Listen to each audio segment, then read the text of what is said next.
안녕하세요. 나눔으로 행복한 시간 시즌3 정세윤. 김동수입니다. 네. 원장님 잘 지내셨어요? 예. 네. 저 오늘 시원하게 입고 그러니까, 왔잖아요. 예. 이제 8월이어서. 저도 반팔. 네. 그동안 이제 7월에는 좀 뭐 장마다 뭐다 좀 뭔가 자연재해나 이런 것들이 많아지면서 또 이제는 8월 뜨거운 폭염이 또 걱정되는 시기이기도 한데요. 태풍도 맞아요. 하나씩 올라오고 있고 그래서 또 걱정은 되는데요. 네. 뭐 그런 대로 잘 이겨내면 되지 않을까 싶습니다. 그렇습니다. 우리 취약계층 여러분들에게도 좀 따뜻한 관심들이 좀 필요하고 많은 도움들이 필요한 때이지 않을까 싶은데요. 그런 의미에서 오늘 저희가 만나볼 분은요, 조금 더 특별하신 분인 것 같아요. 이 8월에 뜨거운 태양처럼 네. 굉장히 열정적인 따뜻한 사랑을 네. 하고 계신 분이 있다고 합니다. 그렇죠. 과연 어떤 분일지 너무 궁금한데요. 아마 우리 시청자 여러분들도 오늘 보시면 깜짝 놀라실 분일 것 같아요. 본인이 시각장애인이면서도 네. 봉사활동을 하고 계시는 와. 그런 분이 계신다고 합니다. 이런 어떤 분이실지, 과연 어떤 분이 나오실지 궁금한데, 여기 주인공이 나오시는 것 같습니다. 반갑습니다. 네, 반갑습니다. 환영합니다. 네. 안녕하세요. 우리 네. 예쁜 아나운서께서 오신지 몰랐네. 시각장애가 봐요, 있으시다고 봐요. 보이시군요. 예쁜 선생님만 봐요. 이렇게 한번 도셔서. 네. 저는 안 보이시구만. 네. 이렇게 도셔서 저희 한번 그럼 안으로 들어가서 이야기 나눠볼게요. 네. 저희가 앉아있는 이곳이요. 원장님 되게 화려한데요? 뒤쪽에 보니까 막 불빛도 나오고. 뭔지 잘 모르겠어. 잘 모르시겠죠? 네. 이거 어떤 네. 곳인지 먼저 대표님께 여쭤보고 싶어요. 여기 이제 장애인들이 스마트팜에서 새싹 인삼을 키워서 그 새싹 인삼에다가 새싹 인삼주를 만드는 스마트팜 장애인들 일터입니다. 아니 그런데 이렇게 그 잘 보이지도 않는데 어떻게 또 이렇게 음식 대가라고 들었거든요. 그래서 조금 좀 자기 소개를 좀 해주시면 좋을 것 같습니다. 네, 반갑습니다. 저는 그 1급 시각장애인 김갑수라고 하는데요. 처음부터 실명을 한 것은 아니고 대학을 다니면서 이렇게 망막 색소변성이라는 병을 얻게 돼서 눈을 못 보게 됐어요. 처음에는 많이 힘들었지만 지금에 와서는 눈 멀기를 잘했다 하고 사는 사람인데 식품 사업을 하게 된 동기는 저도 이제 뭔가 해야 쓰겠다는 생각을 했는데 내가 잘할 수 있는 것이 뭘까 하는 것 중에 두 가지 생각이 났어요. 하나는 음식 갖고 장난치면 안 된다고 하지 않습니까? 네. 양의 쪽으로 하면 되겠다. 두 번째, 눈은 안 보여도 맛을 볼 수 있지 않습니까? 이제 맛을 잘 봐서 고객들이 좋아하는 맛을 만들면 좋겠다. 이거 두 가지 내가 할 수 있겠다는 생각이 들어서 식품 사업을 하게 됐습니다. 굉장히 동기가 좀 특별한 것 같은데 그럼 저는 궁금한 게 1급 시각장애라고 하면 어느 정도인 건지 잘 모르겠어요, 저는. 보통 시각장애인이라고 하면 크게 이제 약시가 있고 또 전명이 있는데 저 같은 경우는 전명 전혀 안 보이는 사람입니다. 전혀 안 보이시네요. 전혀 안 보여요. 제가 듣기로는 살짝 보인다고 들었는데. 아니, 다들 그렇게 알고 있어요. 이쁜 아가씨만 보이고 아무도 안 보여요. 그럼 오늘 저는 보이셨겠다. 그렇죠. 네. 정세는 안 하나. 그런데 이렇게 우리가 생각할 때 장애인이 사업을 한다? 네. 그것도 이렇게 우리가 음식 그러면 미각뿐만 아니라 시각도 굉장히 중요하잖아요. 그렇죠. 이게 참 대단한 것 같습니다. 맞습니다. 여러 가지 곡절이 있었을 것 같은데. 네. 매우 어려운 일입니다. 처음에 그 음식 갖고 장난 안 친다는 것처럼 양식적으로 하는 거, 그 다음에 맛을 느끼는 거, 이것이면 될 줄 알았는데 음식 사업이 그 두 가지는 두 번째, 세 번째고 첫 번째가 시각이었어요. 이렇게 음식은 시각으로 이렇게 먹고 그렇죠. 예. 네. 재료 선별에서부터 모든 구조가 보이지 않는 사람이 하기는 매우 어려운 일이 이 사업이었는데 그때는 잘 몰라가지고 하게 됐는데 모든 걸 제가 하는 것이 아니라 또 대신하는 사람을 만들면 되지 않습니까? 네, 예. 그래서 지금 현재 저희 직원이 한 120명 되는데 와. 이제 그 구매부 직원들이랄지 영양사들이랄지 이제 전문 분야들을 만들어서 그 친구들이 저 이상으로 잘해주고 있어서 이 일을 해내게 된 것입니다. 와, 직원이 150명가량 되는 정말 이렇게 커다란 기업의 CEO신데 한때는 좀 사업 실패로 법정 관리 회생 절차를 겪기도 하고 사기도 당하시고 이런 좀 예. 우여곡절이 많으셨다면서요. 제가 직원을 1000명 고용해 쓰겠다 그런 목표를 가져가지고 네. 약 400명까지 갔어요. 그래서 1000명을 고용한다면 그 자체가 엄청난 봉사활동이고 그 세상에 기여를 하는 것이다 네. 라는 생각을 하고 자신의 길을 추천했는데 첫 번째로는 그 사람의 신뢰가 그것도 이제 저한테 피해를 준 사람의 문제이기도 하지만 오너는 그걸 판단할 수 있는 힘을 가져야 되지 않습니까? 그 판단을 못해서 그 이렇게 돈을 떼이거나 또 투자를 했는데 약속하고는 계약하고는 다른 일로 이렇게 만들어지면서 수십억을 좀 날리게 되는 그러면서 이제 그 법정 관리를 신청했고 회생이 됐고 그러면서 또 크게 느낀 것이 있었죠. 내가 사업을 한다고 하는 것은 내 개인의 몫이기도 하지만 지역 사회와 공동체와 어우러진 관계라는 걸 크게 배웠어요. 그래서 개인들이 하는 행위 하나도 개인의 모습 같지만 나 사는 것 같지만 이것이 모여서 세상을 살리는 하나의 그 출구고 또 계기가 되는 거는 느끼면서 큰 공부가 되었었는데 그런 과정을 거치다 보니까 이제 지금 와서는 많은 생각 크기도 넓어지고 또 보는 관점도 이렇게 좀 다양해지고 좋은 과정을 겪었다고 생각합니다. 근데 그렇게 실패했을 때 예. 가장 옆에서 네. 분명히 이끌어주신 분이 계셨을 것 같은데요. 예. 법정 관리가 되니까 약 한 1억 5천만 원 정도가 그 사방대에서 300만 원, 200만 원, 1000만 원 이렇게 이렇게 지원을 해줬다니까요. 그러니까 그 법정 관리로 오신 분이 아니 돈 달라고 가서 땡깡 놓고 막 협박하는 사람은 봤어도 아니 무너진 집에 서로 도움을 준다고 오는 것을 보면서 그분이 아 또 당신 세상 잘 살았어. 그런데 내가 진심이 통했네. 예. 어떻게 보면. 감동했습니다.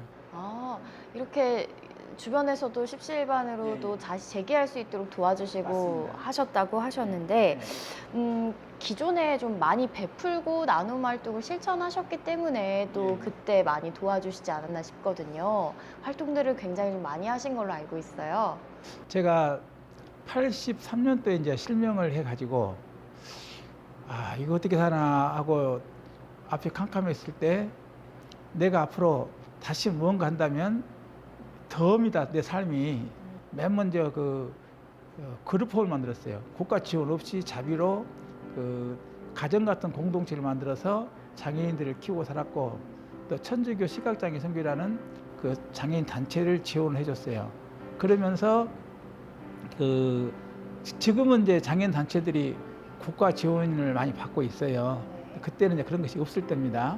없을 때 그 장애인 단체라고 만들어진 기관이 단 얼마라도 단 5만 원, 10만 원이라도 제 후원을 안 받은 곳은 저는 없는 걸 생각하고 있어요.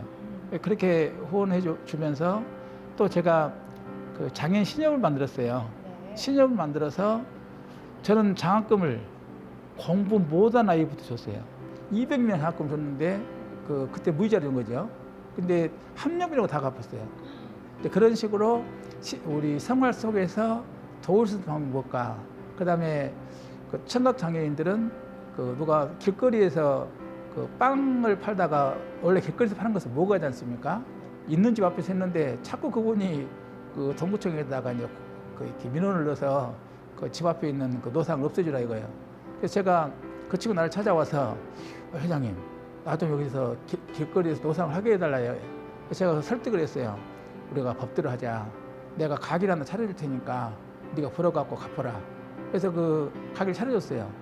잠을 한숨도 안 자면서 그 주변에 얘기 들으면서 참 가슴이 뭉클했는데 그런 식으로 쭉 해왔던 과정들이 있었기 때문에 그 법정관에 들어갔을 때 그 많은 사람들이 저한테 그 복으로 되돌려 준 거 아닌가 그런 생각을 갖고 있습니다.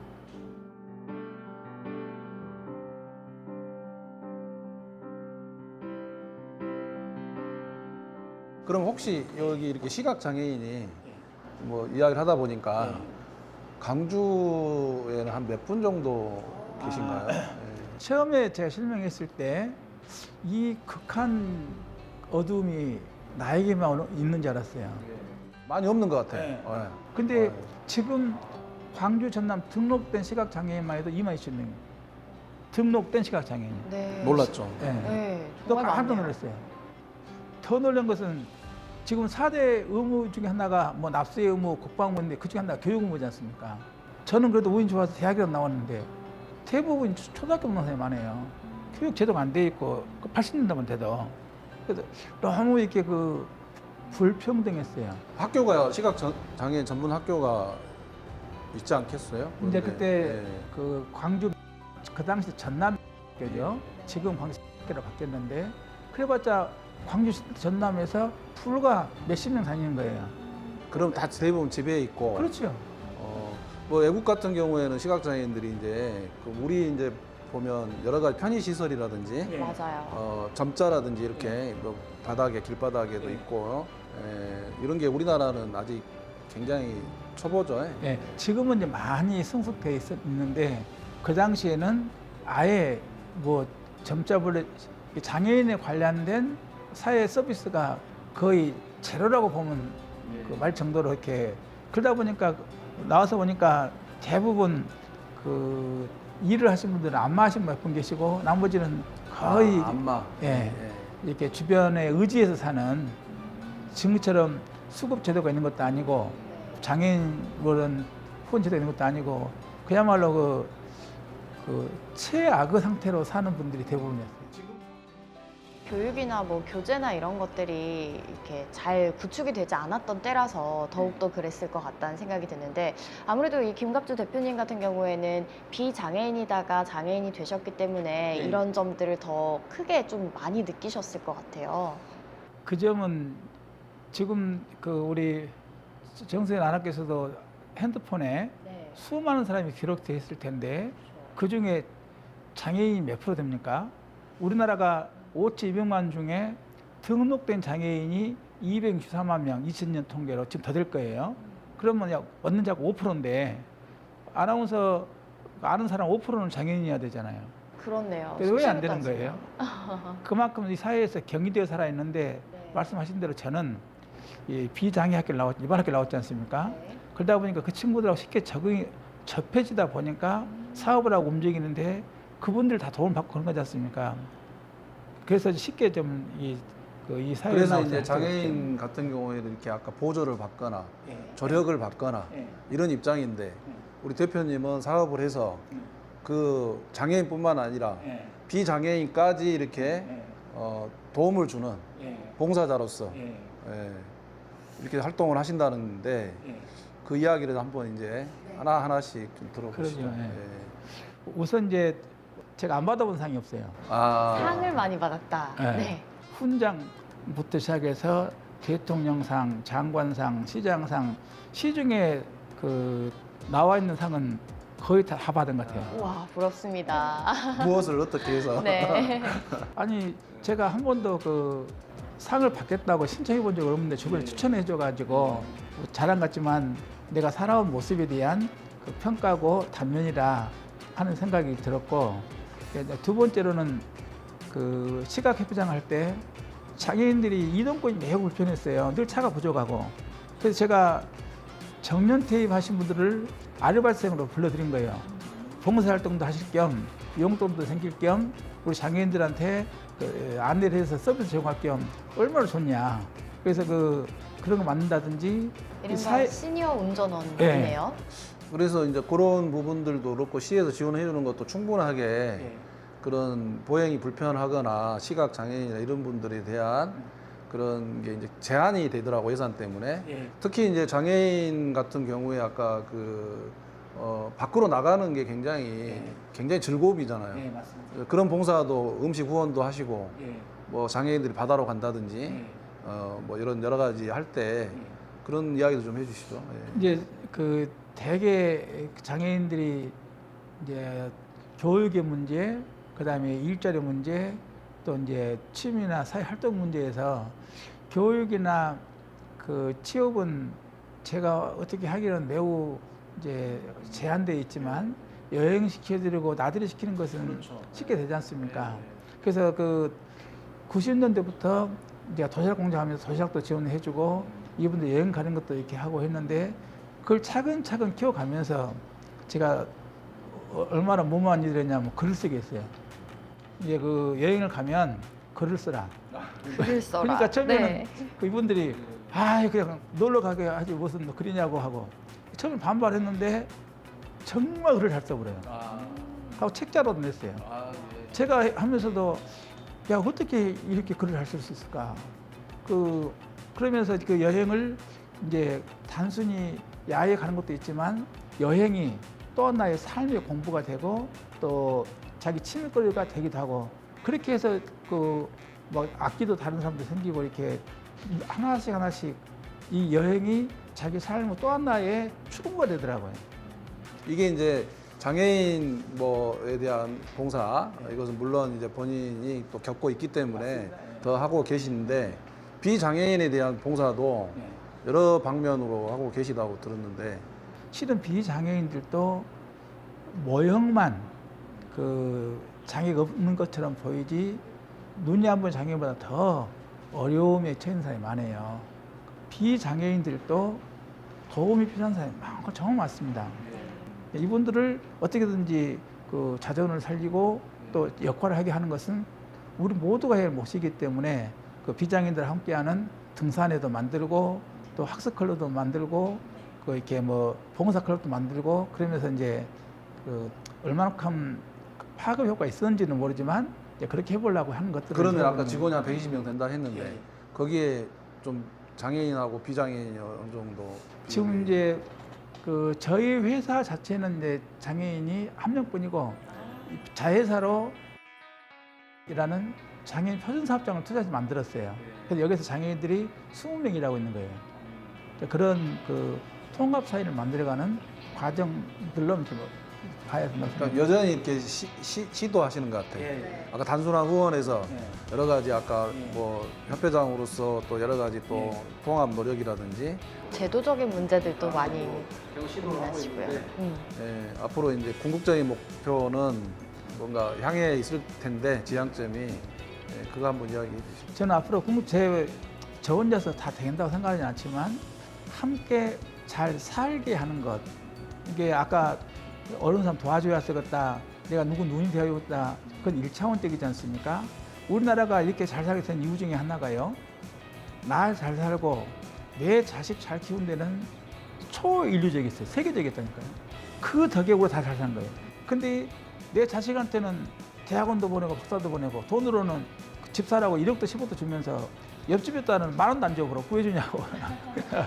이게 크게 보면 자식을 돕는 것도 크게 보면 친의 영역에서 보면 이타행위예요. 이웃을 돕는 것이에요. 우리 환경도 마찬가지지만 사람 관계도 내 자식 잘 키우듯이 주변도 잘 키우고 이렇게 되면 내 자식 더 잘 돼요. 이렇게 함께 사는 법을 가르쳐야 되는데 예?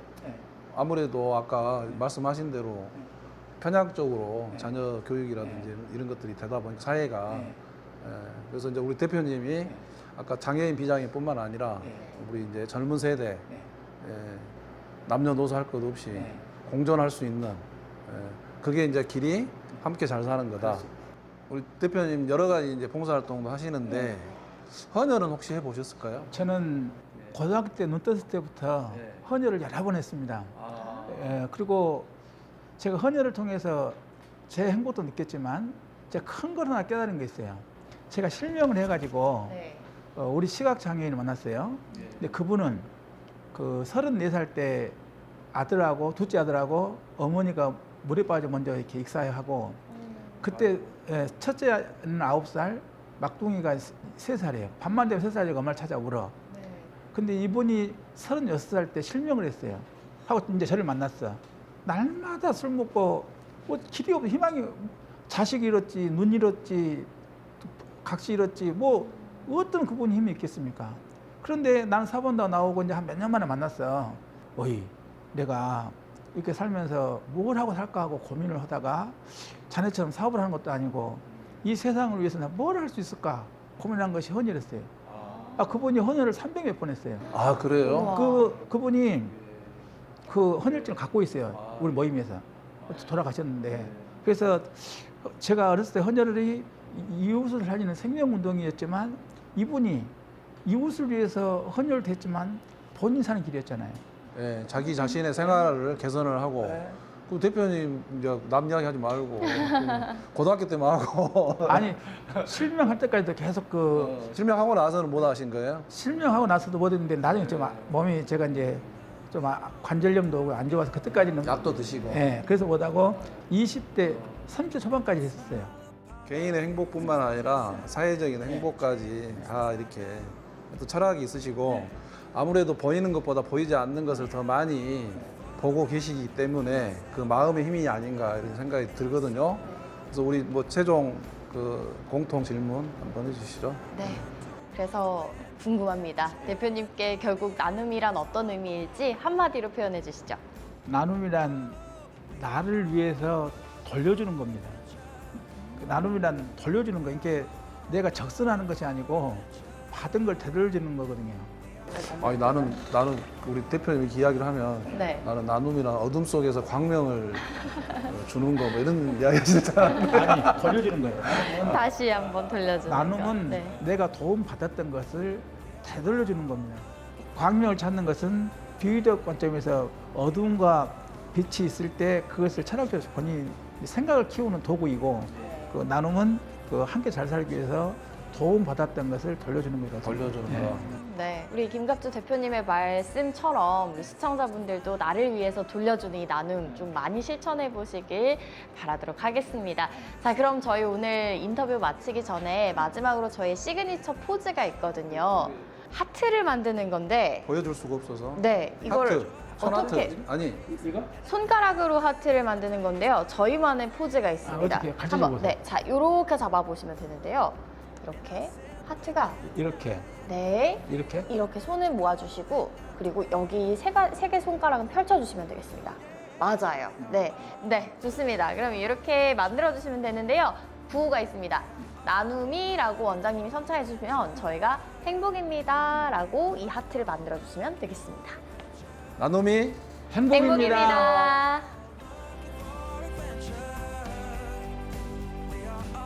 자, 오늘은 김갑주 대표님과 이야기를 나눠봤는데요. 저희가 오늘 김갑주 대표님의 이야기를 듣다 보니까 철학을 정말 많이 나눌 수 있었던 것 같아요. 못한 이야기가 있어. 네. 너무 아, 길어서. 맞아요. 예. 사실 우리 김갑주 대표님은 아너 소사이어티에 가입하시기도 했고 그리고 다양한 기부 활동들도 정말 많이 펼치셨다고 하는데요. 이렇게 지진이 났거라든지 네. 뭐 필리핀이 쓰나미라든지 세월호라든지 뭐 여러 가지 맞아요. 기부를 많이 하셨더라고요. 네. 몸은 좀 비록 장애지만은 마음에 장애가 없는 걸림없는 세상에 어떤 빛을 네. 보여주는 그런 사례가 아니었나 싶습니다. 그렇습니다. 그리고 저는 또 한 가지 더 김갑주 대표님이 이제 기업을 운영하고 있는 CEO시잖아요. 이렇게 다양한 사회공헌 활동들을 펼치는 모습들을 보면서 요즘 우리 기업들도 ESG 경영 활동들 굉장히 많이 신경 쓰시잖아요. 예, 가장 지금 이제 시급한 게 네. 환경보호뿐만 아니라 이런 사회공헌 활동도 해야 되는데 네. 또 그런 측면에서 또 본보기가 아닌가 이렇게 싶습니다. 그렇습니다. 다양한 우리 사회의 변화들을 좀 이런 분들이 있기 때문에 만들어가지 수 있지 않나 일반적으로 싶습니다. 일반인들은 이렇게 소소한 나눔을 하시고 이렇게 여기로. 하시고 네. 이 기업에서는 좀 뭔가 사회공헌 활동들을 좀 해주시는데 네. 저희 이제 대한적자사에서는 그런 기업 후원 활동을 함께하는 측면에서 씀씀이가 바른 기업이라든지 네. ESG 기업이라든지 이런 활동들을 하고 있으니까요. 네. 좀 많이 참여해 주시면 좋을 것 같습니다. 네. 또 벌써 이제 클로징 하고 있는 와중에도 이렇게 날씨가 더운데요. 정말 요즘 폭염이며 비며 태풍이며 참 챙길 거 많은 요즘입니다. 나눔으로 시원하게 좀 시켰으면 네. 좋을 것 같아요. 그렇습니다. 여러분들 건강관리 잘 하시고요. 무더위 잘 나시면서 저희 다음 시간에 또 즐거운 나눔 이야기로 찾아올 테니까 기다려주시면 좋을 것 같습니다. 지금까지 나눔으로 행복한 시간 정세윤. 김동수였습니다. 다음 시간에 또 또 만나요. 만나요.